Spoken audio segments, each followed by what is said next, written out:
Welcome back to Combat Maquina podcast. The nobodies are back. Just a little heads up. We want to start off with some Alpha Fit news. Want to shout out to our sponsors, our business supporters, Taurus Fay over at Aqua Enterprises, and Dean Larson over at Dean's Painting. If you guys have a pool or a spa and you need any maintenance or any pool repairs, hit up Taurus Fay over at Aqua Enterprises. We'll make sure to link the information, and he's local. So great customer service. Great customer service, great dude. So yeah, definitely want to plug the folks in.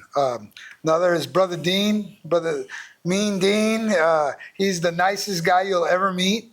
Any kind of custom painting or residential or commercial painting that needs done, give Dean a holler. Dean Larson, good guy off top.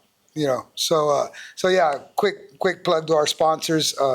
Let's go ahead and pick up where we left off on the last one, man. I think we were talking to Maquinita, kind of giving catching up on what she's been up to, and then we kind of talked a little bit about King of the Cage over in Oregon, in Lincoln City, Oregon, man.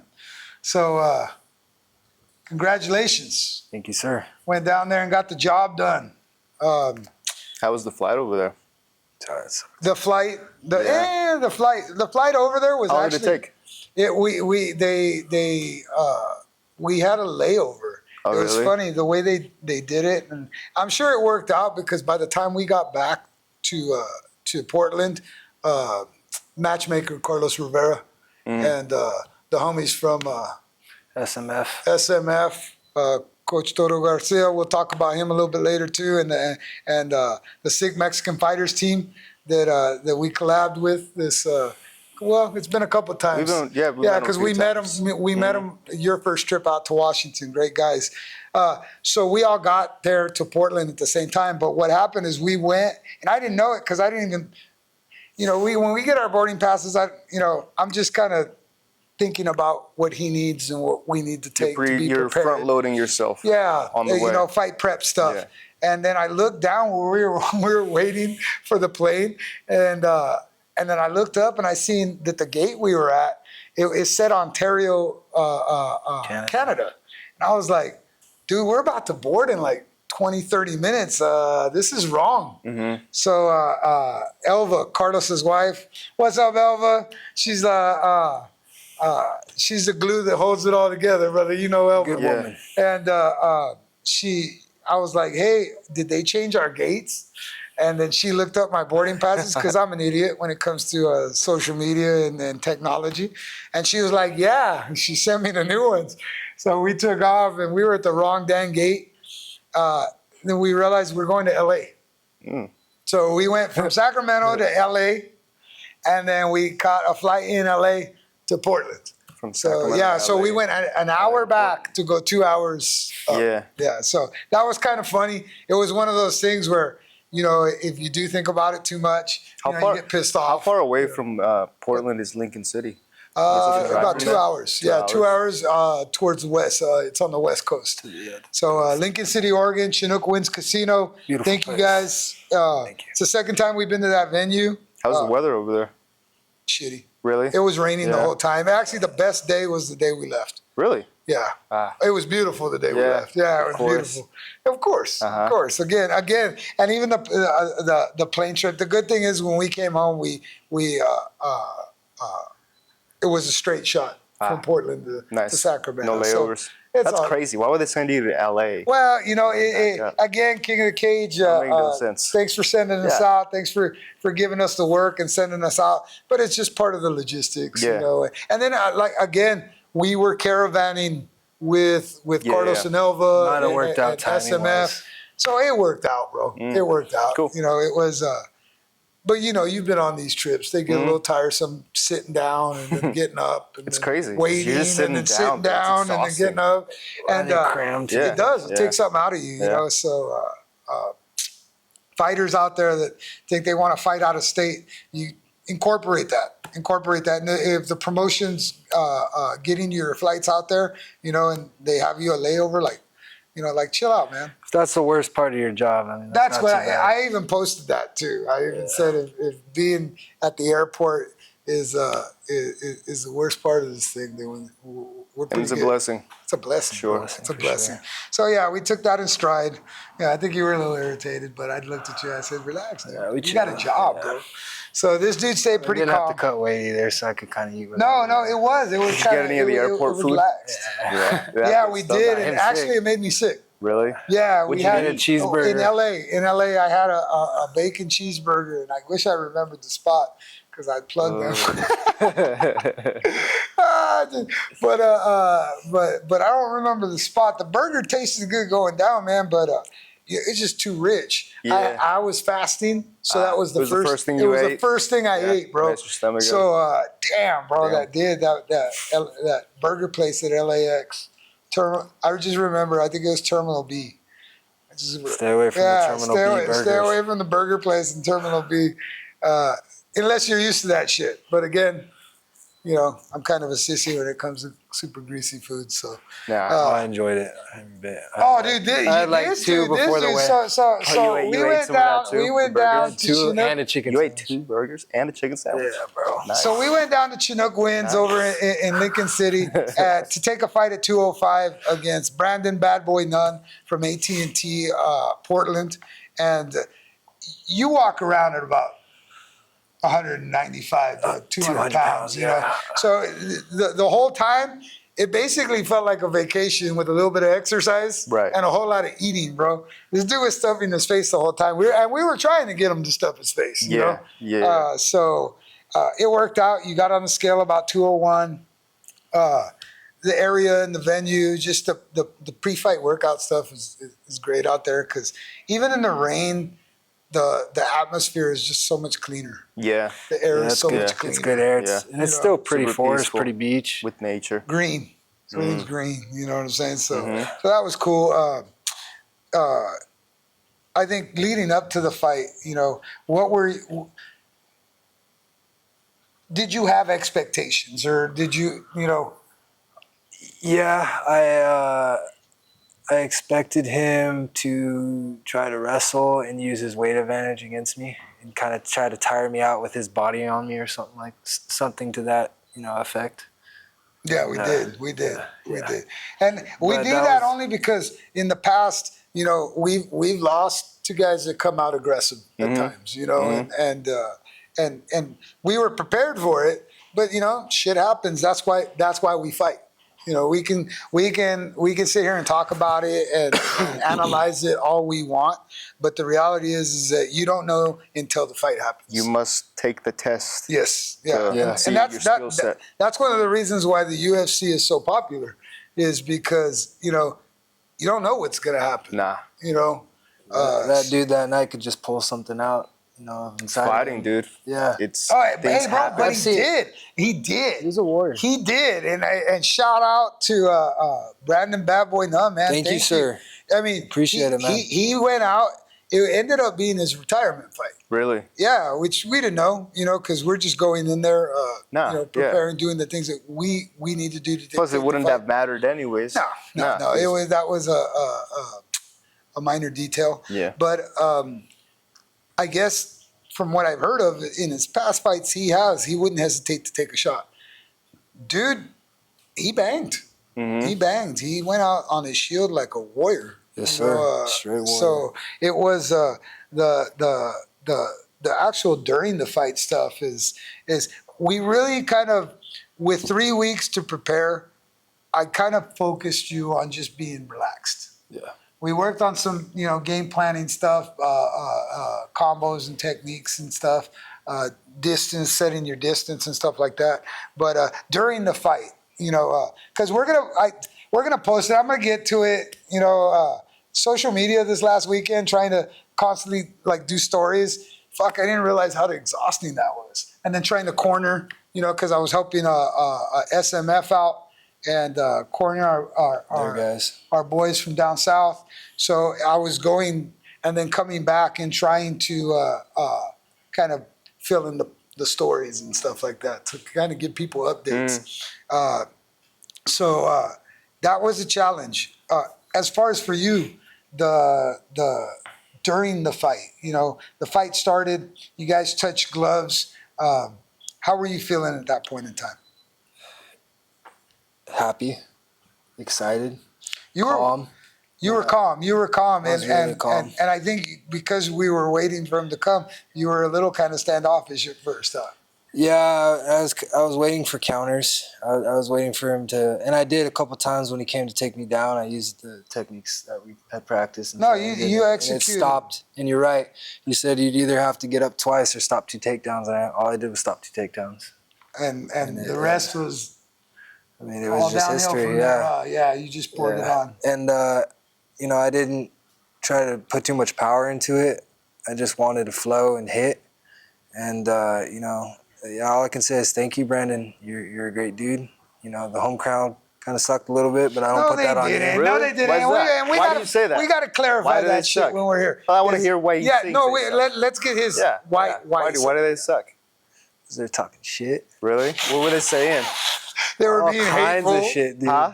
All kinds of shit. Yeah? Remember, I wish I was a person of color so I could be more upset. I could be like, fuck you guys.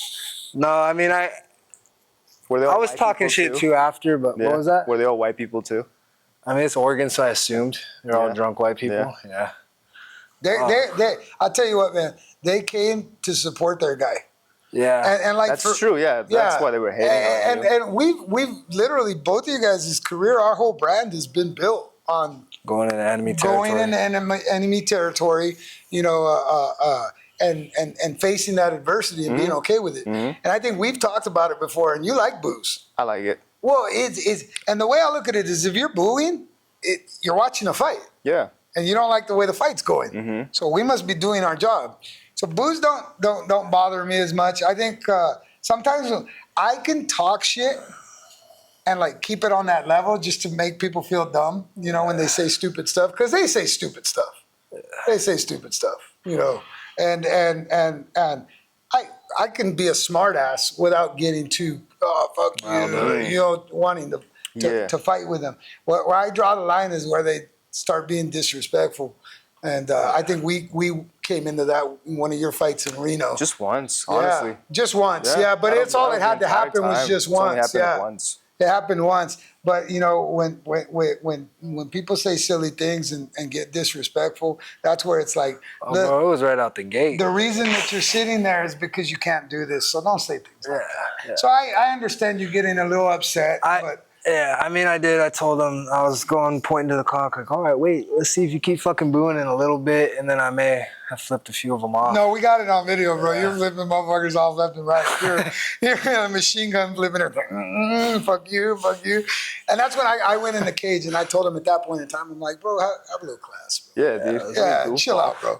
Have a little fucking class, bro. What's wrong with you? You just walked in this dude's backyard, beat the fuck out of him, took his belt on his fucking last fight of his career in front of his people, expect them to, hate on him, And I realized that after that, and I cooled it down.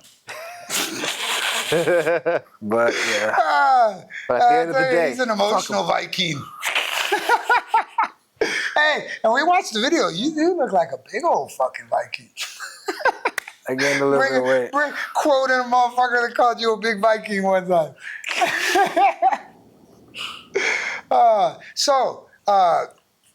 At the end of the second round, I kind of saw the way the fight was going, and I kind of wanted you to put it on him a little bit. And your straight shots were landing. At the beginning of the third round, after I had a talk with you, did you know that this is it?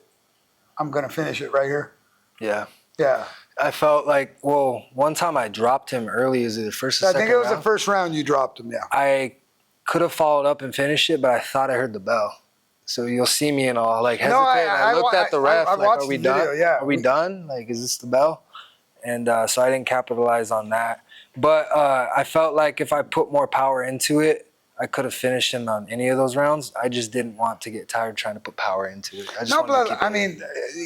You're over 2 years off, man. Yeah. So, that was and that's what I had a lot of questions that I got answers to in there, and so I'm glad. I'm really glad. I'm glad it was that opponent. I'm glad it was this time frame.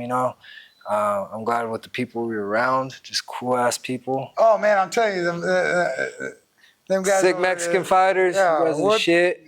Carlos, his wife. You guys are the shit Carlos too. Rivera, Elva Rivera, who matchmake and run the King of the Cage show over in Lincoln City, Oregon, and other areas too. But that's where we were. Yeah. They treat us like family. So it was. I knew when I got the call that it was a good fight for you. Yeah. Because I know you. I damn near raised you in this fight game. Yes, sir. So I knew it was a good fit for you, and it ended up working out perfectly. It evened up your record, so now both of you guys are at 500 for your professional careers. So now it's like you're 2-0 at 125, which is where you should have always been. 3-3 total. Yeah. But again, I think those fights at 145 and 135 were extremely beneficial in what you learned. Yeah, because we weren't just fighting in general. No, and we weren't going to get that. We weren't going to get that in amateurs anymore. Nah, so we had to go pro. So too difficult. It's like fights. getting straight up grit in the game. That's the thing, that's what it's about, man. Yeah. That's the gritty motherfuckers that do well in this game. It's the ones that weather the storm and stay steady through the ups and the downs are the ones that end up prevailing. We've seen it time and time again. You see the stories, so you showed your grit off of a long break. It was sweet redemption because your professional debut was at the same venue against the same team with a high level grappler, a brown belt, Sarek Shields, who I believe he's on a win streak. Been fighting in LFA. Yeah, he's doing pretty good. Higher promotion. Choking dudes out. Yeah, choking dudes out. So a little feather in your hat. You didn't get choked out by him. So you got to go back, and I told you I thought that was pretty awesome for you to be able to get redemption like that. Yeah. Go back to the same venue against the same team. Absolutely. Different scenarios under this one, but the calmness is something where I kept kind of repeating that to you over and over again in the lead up to the fight, and then just at the end before I go out, telling me just show them who the warrior that you are. And I was like, fuck yeah, dude. Yeah, that's exactly what I'm going to do. Yeah, no, I think the amount of time that we've spent together and the amount of time that we've trained together, that's the kind of cool thing about what we do is we're very intimate and close with our energy and our training and our consistency and our exercise program. And even if we just get together, barbecue and hang out and watch fights, we're all kind of, we've been around enough to where we can understand each other. We can vibe pretty well. On the same level. And we don't have to like the same thing, or we don't have to always agree, but that doesn't really matter because, I think we've all kind of accepted who each other's are. And it definitely, it helped prepare you because that's why you're the prototype. I nicknamed him the prototype because not only his size, his raw ability to be able to fight. We have a little side nickname for him over here. We call him Güero, and Güero in Spanish is light skinned or white boy. Is a white boy or a light skinned Mexican, right? Usually they save it to the light skinned Mexicans. But the reason I call him Güero is because that was one of the things I noticed about him when I would beat on him for the first year is he kept fighting back. And to me, that's what we want. We want to fight like our culture, and that's why I call him, instead of calling him gringo, which is a little disrespectful, I decided to call him Güero because I told him as long as you fight like a Mexican, you're gonna work out just fine over here. That was at the beginning, bro, where you look like a straight Vladimir, straight Russian, bro. So that's kind of like our affectionate nickname for him. Our boys down south, six Mexican fighters, they agreed. And then you went out and showed the Oregon crowd and showed everybody, you fought like a Mexican, man. You went in there and you chunked them. You stopped takedowns. You made him get up when he fall down. You let him pick up his mouthpiece. I mean, that's some gentleman shit. I've seen that a couple times. Relaxed. You pointed to the mouthpiece like, hey, bro, put your mouthpiece back on, bro. So for anybody out there that thinks he's a complete asshole because he likes to flip Not the crowd off. That's not the case. Not the He's case. just an emotional dude. I think, we could all get like that when we feel like we're being attacked. So that's no biggie. As far as moving forward, what are your plans and ideas? What do you think? I think I want to take all the belts King of the Cage has to offer. Yeah. I mean, fuck. How big are the heavyweights? We'll see. You got to eat a little bit more burgers.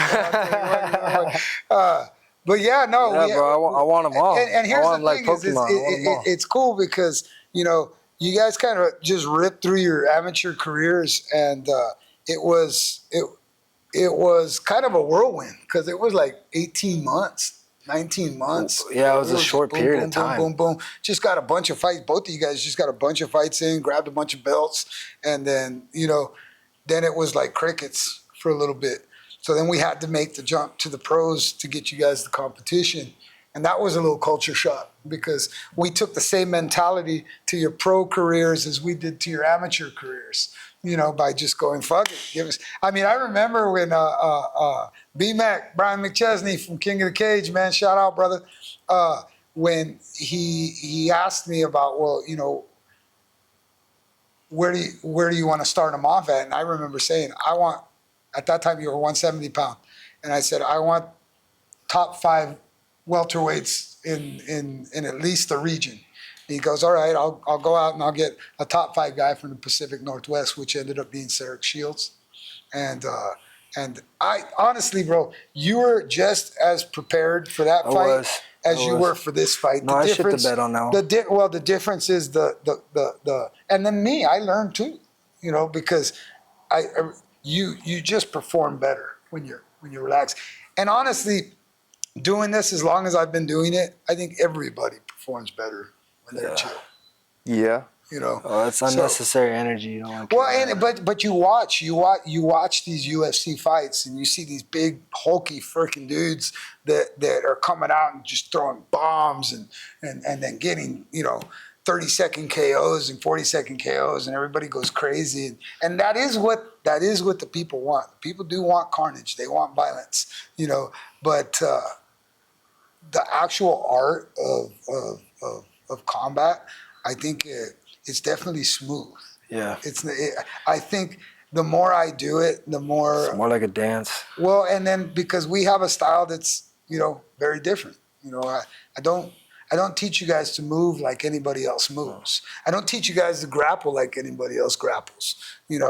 We have...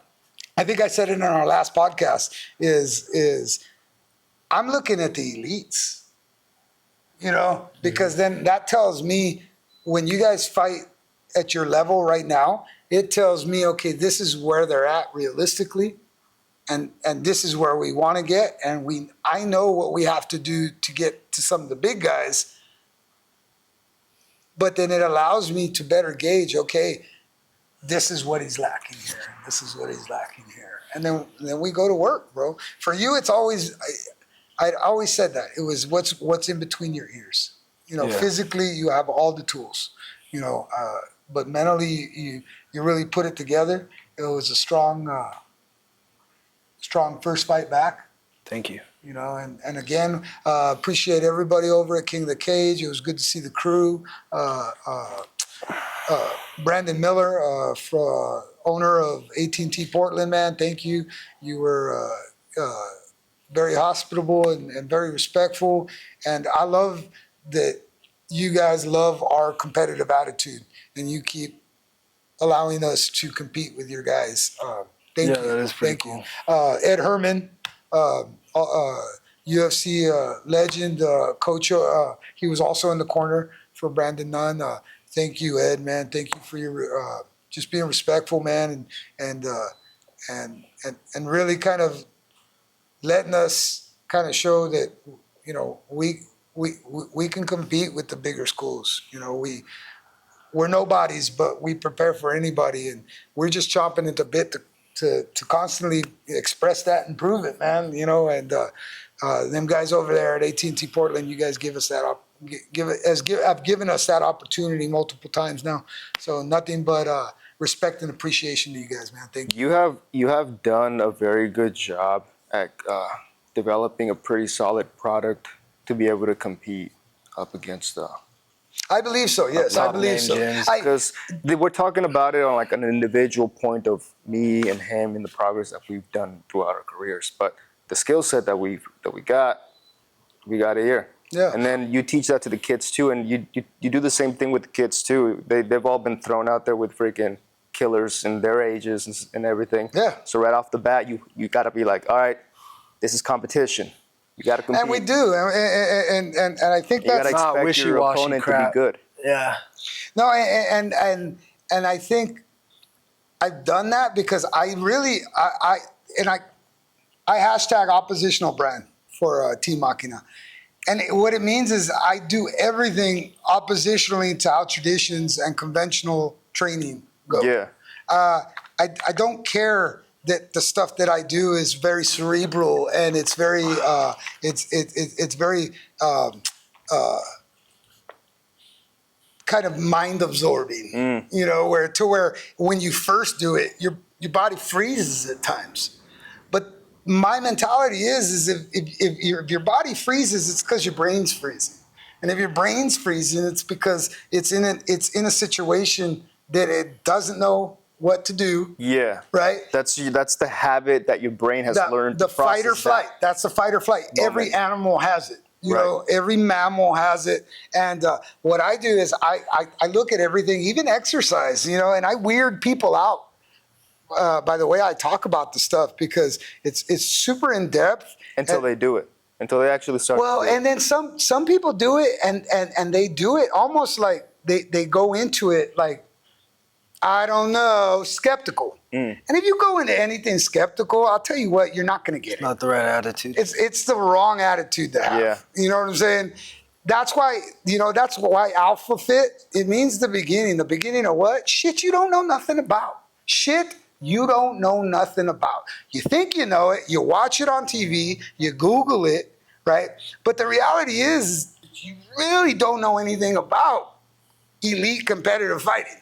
Right. You know? Unless they've been in an elite fighting competitive, yes. which they have Not too much of the population. Yeah, no, Exactly. and that's kind of what I was telling Brandon and Ed from Ed Herman from AT&T Portland. I was telling him, I said, the fight community is not that big. It isn't. And so you would think that we would all kind of feed off of each other and try to make each other better, you know? But nah, man, there's the egos in this game. It's, and then it's fighting's very primal, so it hits that ego. well, for sure, but see, look, fighting is primal because that's what I've taught you.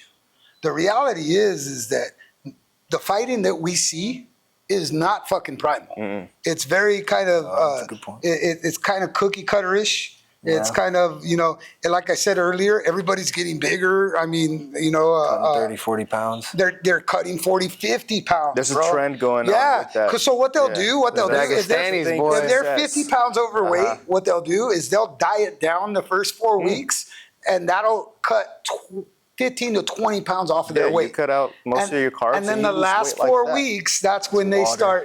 start water loading, loading, cutting out the electrolytes, and, you know, going to the sauna a lot, yeah, sweat all that stuff and then out. decreasing the carbs up in the, you know. That's why I don't mind fighting at heavier weight classes. Well, it's almost, and we're It's a gonna style, talk. bro. We're It's a gonna style. talk about this. Is that there isn't a lot of people that are doing what we're doing. Is I think our style is universal. Everything we do here is universal. Universal meaning that it applies to anybody, anywhere. Doesn't matter. You just, the one thing you got to bring is your will to do it, and some consistency. Yeah. So if you have will and you're willing to be consistent, well, I can teach people things that honestly just aren't being done. Mm-hmm. They're just not being done. You're not seeing them out there. And even when I watch you guys fight and I go over the video and stuff, we only see bits and pieces. Right. So it's like, for me, it's like, that's why I don't mind posting unedited videos of you guys' fights. Because they're looking at the past. You're looking at something that already happened, man. It's not going to happen like that again. And it's not even like to our full potential what we're doing here. No, that's why, like, it's for kind of me, aggravating to look back at it. it's one of the reasons, right? You said this to me in the It's past. also motivating, though. is It's like, oh, You said it to me in the There's past much more to show. where you said I'm always on. Bro, that's why I'm always on. Because the reality is that you guys need me to be on. Because how else are we going to continue to navigate through these worlds of capitalistic, egotistical giants that are fucking basically, some of them could be threatened by little old nobody else. Yeah. And that's why it was definitely a breath of fresh air to sit down and talk to Brandon Miller, the owner of AT&T, man. It was cool. I think he's a respectful man. Yeah, you were there. It was a good exchange. It was good vibes. It was genuine. It went with everything that we were doing the whole weekend. Oh yeah, absolutely. And man, honestly, that was super comforting, and it was it made me smile inside, man. So it's like, yeah, man, there's dudes out there that are dogs and they want to get better too. And they don't mind their fighters going through tough fights and having to dig deep. And that's pretty cool, man. Pure. It was pretty cool because we've been in other environments, in other promotions, other combat sports where you can feel the stench of insecurity. Mm-hmm. You can feel the stench of nerves and egotists, and it just like to us, like I'll tell you straight up, I can smell this shit. I told So you that. if you see me in a corner all by myself, not talking to nobody, it's because I can smell the shit in the air and I don't like it, because it's not the way I feel and it's not the way I want my guys to feel. So I would rather detach myself from it and not talk to anybody and keep these guys over there with me so that we don't buy into that energy, because the shit could spread. That shit, energies, if you get too caught up in nerves and stuff, I mean, it will affect your performance. Yeah. So, which brings us to another note. We're gonna talk about the boys, Sick Mexican Fighters from Altino Fight Club down in Palm Springs. How did they do? Man, Who was all there? So Coach Coach Toro, Garcia was there. Keanu, the Outlaw, Cachora. What's up, homie? Eddie, Romayor, Junior, right? El Lobo was there. I don't think I've met El Lobo. No, that's him. That's his nickname. Oh, okay. You've met him. Eddie. Oh. It's Eddie, sorry. bro. You just said, yeah. Yeah, no. I was just giving you his nickname, bro. Thanks. That's how he's known. That's cool. the social media handle, bro. Nice. And, I like it. El Pistolero. El Pistolero.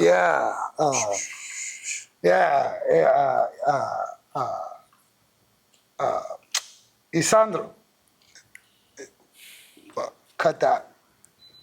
It's Erasmo. Yeah, Erasmo. Isidro. He's El Pistolero. It was the first time I met him.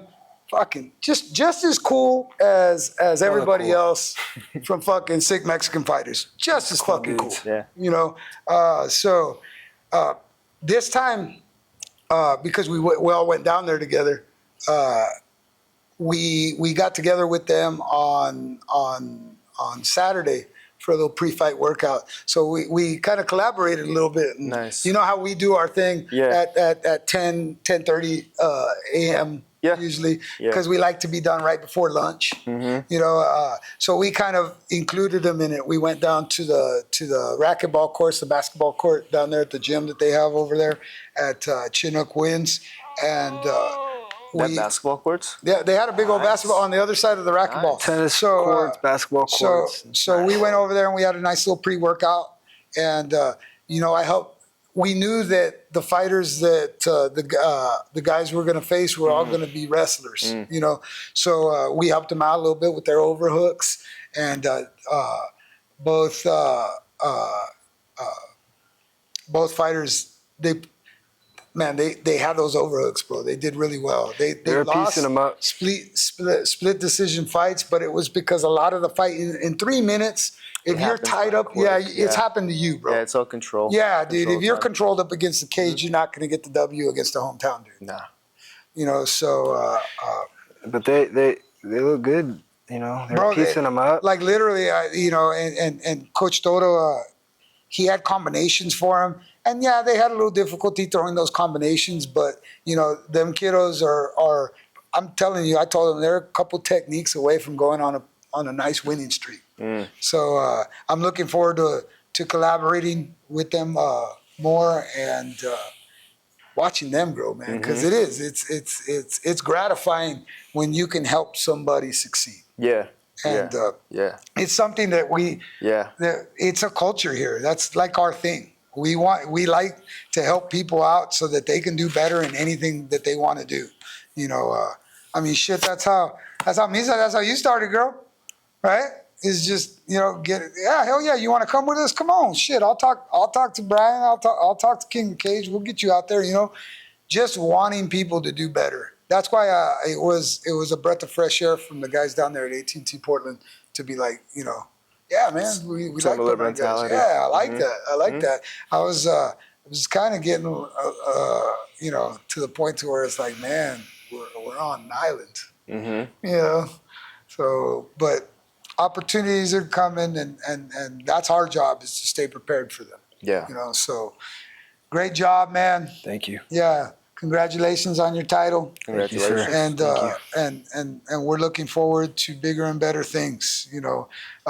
Going back a little bit to what we were saying about a lot of times now is that fighters are working on getting bigger and throwing power. Yeah, and that's the thing now. That's the thing, So like a wrestler's mentality. Yes, yeah. So we Wrestlers saw do it. that We a saw lot it this of last weekend. Was the middleweight title at UFC 319. And again, like I said, I watch the highest level because I want to see their techniques. I want to see their execution. I even watch the countdowns and stuff to watch their preparation. I understand that that's for the cameras. So a lot of like their secret training techniques, we're not going to see that shit, But the way I look at it is I'm watching the end product of the show. No, yeah, you're watching. So I really don't. Right. If I don't think much of the end product, then what do I give a shit what their training techniques are? Yeah. So you ended up watching it. I ended up, dude. No, because we were fighting. Oh my God. But I ended up watching the highlights, and I text Just the Misa, highlights. and I go, "What the fuck was that?" I watched the whole fight. Bro, look, hey, bro, Did you look, pay look, for look. it? No. Let me just share with you from what the highlights, what I saw. Those were the worst highlights I've ever seen of any fight. So check it. In the highlights, right? It looked, and in my opinion, because we're fist fighters. Our style is to make these grapplers, these Russian, Sambo, Dagestani, make them fight, put the pressure on them. And I saw what it looked like. It looked like two dudes fucking cuddling and like humping. That's high level grappling. What are you talking No, about? it was because I was watching the technique and I was watching how much shoulder and head pressure Hamza had on, and then I watched DDP just lay there, bro, just lay there with his legs. He did one of these, all right, and he was doing this shit. That's what I found frustrating. That like what the fuck are you doing, bro? As a freaking champion, like, haven't you ever been in that position? And you're a professional fighter. Training, and like there's a few things he could have done in that position. Well, Even trying to stop and here's that. the I get thing. it in the moment. In people the get freaking positions caught he up was and in, they don't think about it. and again, But as much But shit at as they that were talking level, with about the how amount they of were work- going to wrestle with Cosmo. again. Oh my God. I don't want to come off like some douchebag that's just No. talking shit No. about. No. Like I'm literally, I Unbiasedly do my looking at it. homework. I do my fucking homework. Right. All right. And you guys have been in those positions. All right. And we put you in those positions Yeah. here. And I don't teach you to do none of that shit. And I just watched the highlights. Yeah, And I it- watched the. Yeah. It looked fucking like, holy shit. You Even can when he tell had that him in a Hamzat crucifix, it is wasn't- freaking really strong. Look at all the because of his hip room size. he was giving him. Yeah. Look at all the Yeah. hip room, bro. He gave him a must have lot of nice hip room. Little freaking strong grip. Yeah, be able but to grab again, onto 'em. when you can't use your upper body, you have to learn how to use your lower body. Because nobody can fucking pancake you, bro. That's not a technique. Nobody can sit there and fucking dry hump you with their hips and fucking shoulder hump you with their shoulders. They can't do that. Either they control your shoulders and your head, or they control your hips.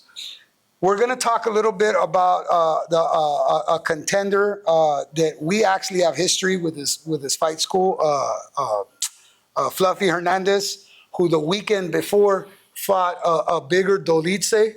That's a sick finish. Well, but if Sick you finish. noticed, That's all I watched. I didn't watch. they the fight. asked Hernandez after the fight. What did they ask him? Well, let me fucking say it, bro. Holy shit, I'm getting to it, man. I'm excited. You're speaking so passionately. They were talking about the fact that he would take the back, but he wouldn't put the hooks in. Okay? Yeah. So what I saw that is immediately when I saw that in the fight, I thought, oh, he's evenly distributing his weight by not putting the hooks in. All right? He's riding the back, all right, and he's allowing his hips to flow with Dolice. So if he's Dolice working goes that to the source of right, weight. yeah. Make him tired. Now, if you have your hips in, I mean, if you have your hooks in, you can't do that. No. No. buck So forward. so locked again, Hernandez, that's a great fucking technique, you know. But what Dolice wasn't doing, he wasn't fighting Hernandez's hands. Mm-hmm. He was sitting there getting fucking pummeled, you know. So again, just like the Hamzat fight, where Hamzat was squeezing with his fucking dude's fucking strong, right? But he wasn't doing shit with the hips. And my mind is, if you ain't doing, if I'm not using something, it's my fault if I get beat. If you have hands and you ain't using your hands, that's your fault. If you're on the ground and you have knee shields and hip mobility, then why don't you use it? Yeah. You know, or why don't you train it so that you can use it? You know, and again, we're talking about the best fighters in the world right now. Yeah. So, like, for me, there's no way I would let you guys get to that point and you not know that. That's me. And when I watch this stuff, that's what I'm thinking. And I could sit here and I can pick apart and tell you what I would do, but you got to pay for that shit. You got to come in here and train. You got to pay your dues. You got to come in here and work with these fucking dogs. You know, fuck, I'm not giving that shit out. But I'm telling you right now, we're fucking coming. We're coming. It's happening. You know, the more I see shit like that, the hungrier and the more passionate I get.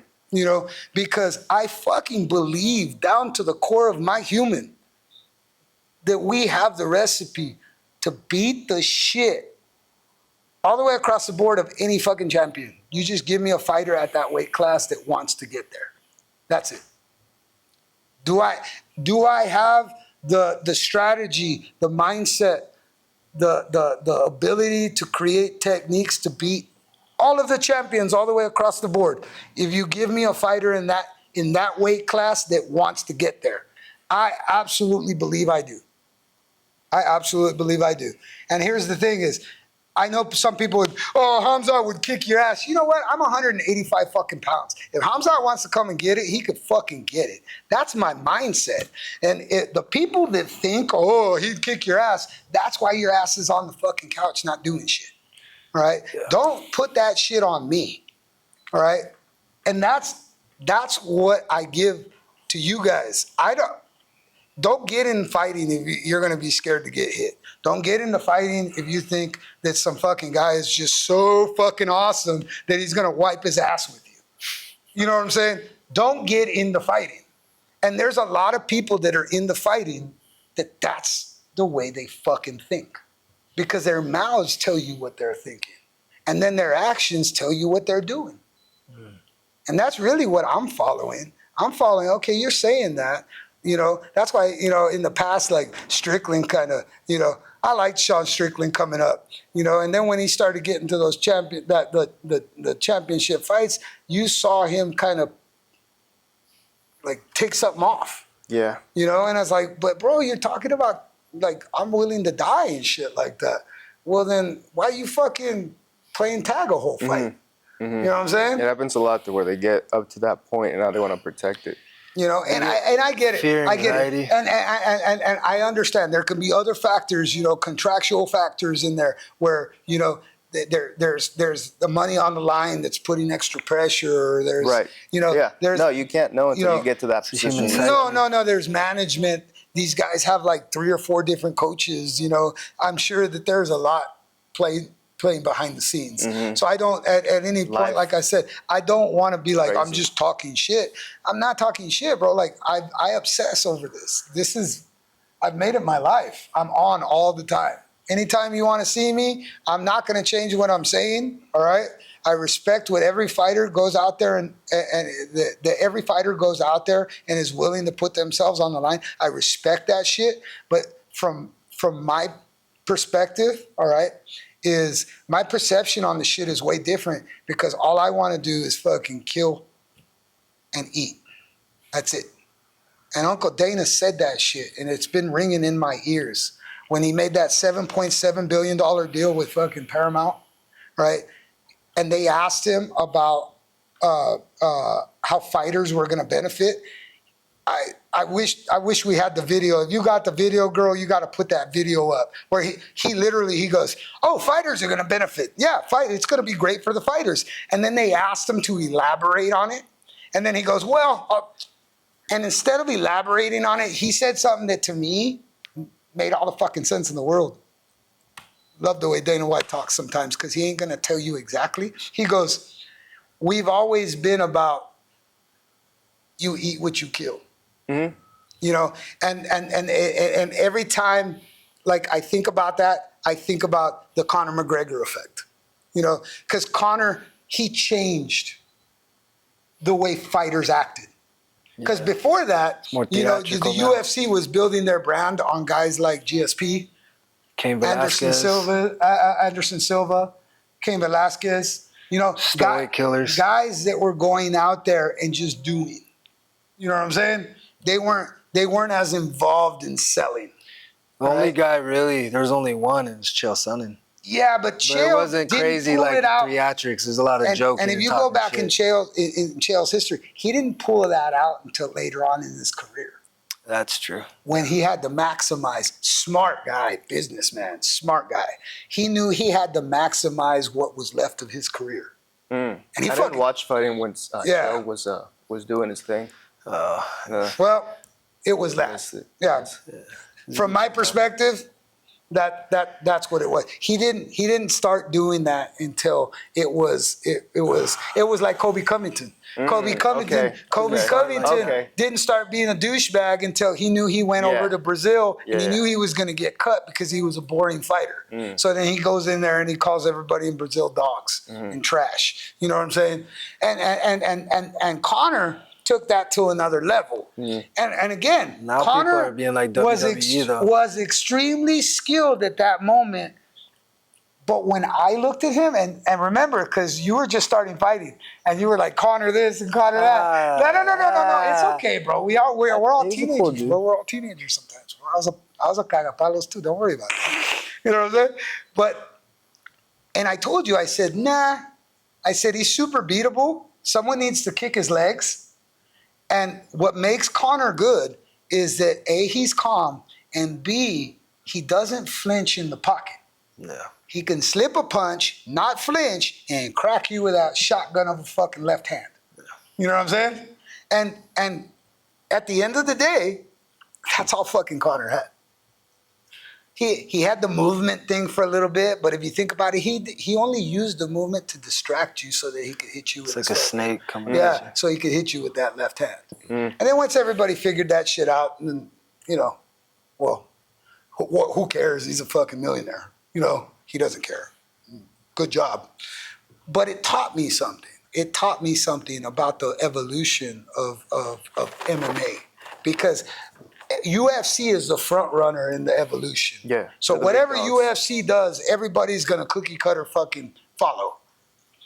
And I've never been like that, bro. Mm-hmm. And I still won't be like that because I see where it's going. And you're not giving us better fights.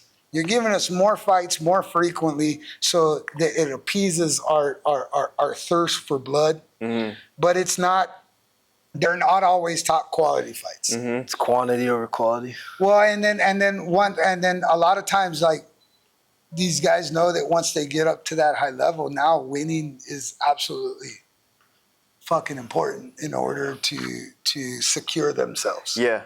You know? Yeah. And that's why I've always thought scarcity like Well, if you fight, that you essentially turn yourself into stock. Yep. Gotta keep doing good for that price to keep going up.